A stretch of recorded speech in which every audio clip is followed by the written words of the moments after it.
Now, we begin with new calls for accountability over the latest bombshell on the origins of COVID-19. The Wall Street Journal now reports that the Energy Department believes the pandemic likely resulted from a laboratory leak in Wuhan, China. That's according to classified intelligence recently provided to the White House and members of Congress. The Energy Department now joins the FBI in saying the virus likely spread from a mishap at a Chinese lab. But you'll remember, the lab leak theory was widely dismissed by the media as debunked conspiracy theories. So we'll proceed now, Guy. As Jonathan Turley points out, for years, the media and government allied to treat anyone raising a lab theory as one of three possibilities. He writes, conspiracy theorist or racist conspiracy theorist. He's absolutely right. Well, and remember, for a while there at the beginning, it was also racist to suggest that this came from a wet market. So you couldn't really talk about how this virus originated at all from the perspective of these gatekeepers. And I just keep coming back to the term misinformation and conspiracy theory. This type of verbiage is used to disqualify viewpoints that the media and others disagree with. And over again, they're proven wrong. I'm not saying that there aren't things such as destructive disinformation or misinformation or conspiracy theories. We should combat those. Our job should be telling the truth. But when you tell the American people that things are false and it's misinformation to make those claims, and in fact censoring people, turning them into pariahs for saying these things, your credibility's shot at that point when they turn out to be correct. And I would just say, if you were saying it's completely unacceptable to even float the lab leak theory, or to say that natural immunity matters when it comes to COVID policy, or to defend all the way to the bitter end mask mandates, or to say, for example, that a certain laptop was Russian disinformation, if you've been part of that crew, I would submit that it's time to take a temporary or perhaps permanent time out from lecturing the rest of us about truth, because your credibility's shot. And that's the point, Harris, you covered it so thoughtfully last hour, that those who even dared to raise the questions were censored, were stricken, were canceled, were disqualified, were shamed publicly, were humiliated, lowered in stature professionally. We saw the absolute wake of destruction that even daring to ask questions brought. Well, daring to ask questions, they were doing babysitting. They were just tasked with babysitting us. And while this administration tried to figure out where it really stood with China, and look at where we are now. We don't stand next to China. We're in a we're on our knees. I mean, think about that for a second. They flew a spy craft across our country, and this president waited for it to get to the other shore. We now know how many days before it actually reached the first shore on the left coast. They had time. And now they've been shooting stuff down. They won't tell us what it is, just willy-nilly, because it's in order to protect us. What are they protecting us from? Can they just tell us something? This is where we are, China. China, we're coupled with them for our pharmaceuticals. We can't get enough of this drug. We can't get enough of that drug. We're coupled with them on this COVID disaster. They had their people totally locked down. It was because of our media coverage as Americans saying, look at those poor people in China, you should let them free, and putting pressure on. We were part of that, part of the answer, but they don't trust us with answers. They're babysitting us, and we're not children. And when I was stickered on Twitter, I'm sure you were too. I mean, those of us who were suspended or censored or whatever the case was, we all saw this happening to each other, and we all knew that the reason was because we wanted answers. I have something right now on my Instagram feed with that sticker on there. There's no mention of a vaccine or anything in there. They just don't like it. They don't like that I ask questions about anything, apparently. So boom. I don't think that Elon Musk can buy them all, though. But we could wait. Let's dig a little deeper and show a trip down memory lane with how the media covered this.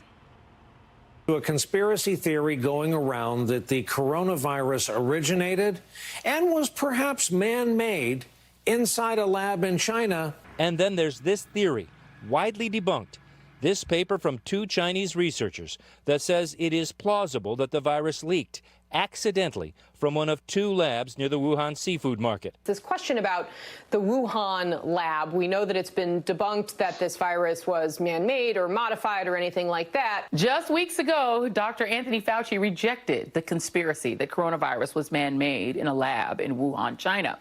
And yet this week, Donald Trump is still pushing the debunked bunkum. A lot of people on the right love that phrase, escape from the lab, because it sounds like something from a Marvel movie or a comic book. Both scientists and the U.S. intelligence community agree that this coronavirus was not man-made. That is not a possibility. But there is also no reason to believe any of these conspiracy theories that it was leaked from the lab in Wuhan, whether intentionally or otherwise.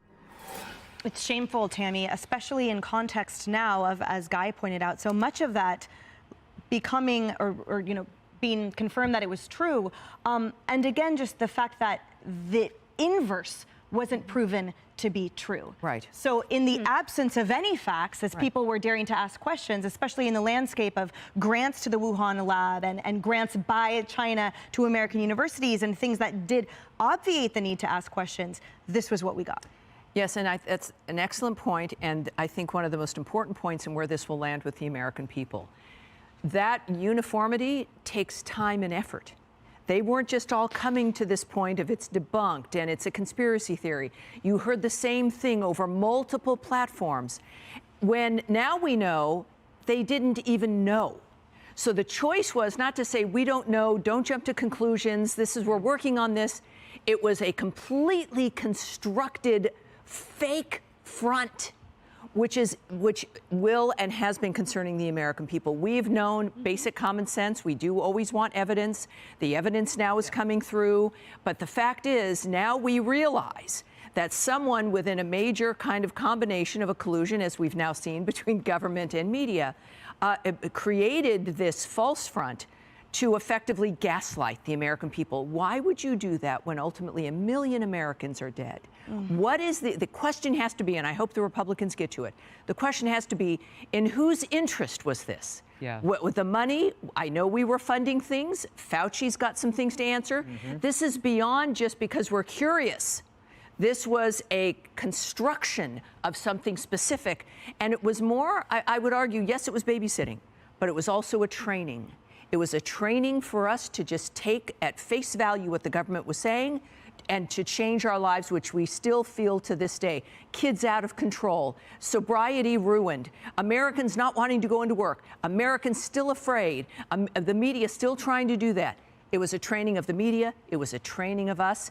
They are failing. They're going to continue to fail. But this shows you exactly how deep it was and how nefarious it was as well. And Lisa, in typical kindling fashion, of course, academia piled on, calling it toxic white masculinity to even dare to raise these questions, as well as anti-Chinese racism. And remember, Tammy brought up the administration and the government impact with it. And of course, then President Biden sort of squashed any investigation into the origins. But when he revived it, even he was said to be sugarcoating Trump's racism. No one was spared the crosshairs from the racist broad brush of daring to ask questions into the origins of what killed over 1 million Americans. Well, because it was a cover-up. I mean, we know that Anthony Fauci and our own government were funding gain-of-function research at the Wuhan Institute of Virology, where the outbreak took place, and now they're just coming to the conclusion that it came from there. I mean, duh. It's been the most obvious answer all along, but it was a cover-up because of our part, particularly Dr. Anthony Fauci. And you can go back and look at the fact that he colluded with Dr. Francis Collins, along with scientists, to try to shut down anyone who dare raise the most obvious answer, which was that it came from the lab. We know that he also worked with social media to try to shut down people questioning that as well. And I think that's the most frustrating thing about COVID this entire time, is it's just been a denial of common sense.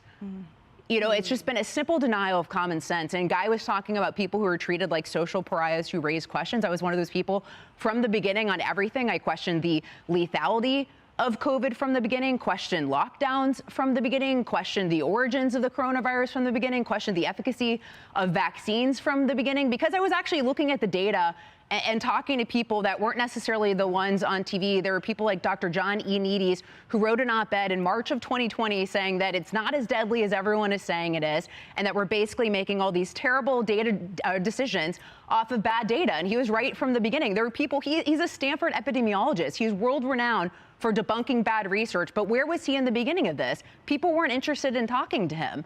So, this entire time, we've just seen a denial of the obvious, a denial of common sense. And in the end, the American people suffered. They suffered so much. They've lost businesses. They've lost lives. People were fired for not wanting to get the vaccine. I mean, we need accountability. People need to be punished. People like Dr. Fauci need to be punished. The million to COVID, then the excess deaths. We don't even know what those numbers are quite yet. Well, what about the nursing home debacle? Oh, my God. I mean, there's All so many things that we could dig into. Yeah. I do want to say this, and I did 11 pandemic specials on this network. We had every kind of scientist. I wasn't just asking questions, and I love the way Lisa put that. We had data. We had a reason to believe that that lab was a problem. When our own Dr. Siegel went to the biocontainment place in Nebraska where we first had it, he talked about what it would take to get this into the bloodstream of the world from a place that it would be hard to do anything with zero vacuum. I mean, zero, it has the ability to just suck everything in and not spit anything out, that biocontainment lab. He said, that's what you're looking at. You're looking at a situation that was corrupted by accident, whatever it was. He said that very early on, and we talked about that. And I mean, people didn't want us to have the conversation. And look, I again say, look at where we are now. Can I just raise real quick one more thing? If you go back and there is evidence that the coronavirus came about potentially, fall of 2019, even earlier than that. Yes. So what was the point of lockdowns in March of 2020? I mean, you look at how transmissible this virus was. Look at how widespread it had been at that point, but we didn't do the antibody testing. We didn't do the due diligence to figure out how widespread it had been at that point. So there's no point of lockdowns even from the beginning. So all of this, a denial of, common sense, truth, and even desiring to get to the bottom of it, with the exception of people like Harris and a lot of people at this network. Most disturbing to me is that we were actually put on notice over a year prior to the leak, when American delegates that looked into the lab raised non-classified telecommunications to the intelligence agency and to the administration, saying this lab is not safe and here is why, with detailed explanations about their security concerns, given the gain-of-function research, given the absolute incendiary nature of what was in there. We were put on notice. This administration turned a blind eye to it, and at the result of millions of deaths. So much more to come. We will stay on this as it unfolds. Hey everyone, I'm Emily Campagno. Catch me and my co-hosts Harris Faulkner and Kaylee McEnany on Outnumbered every weekday at 12 p.m. Eastern, or set your DVR. Also, don't forget to subscribe to the Fox News YouTube page for daily highlights.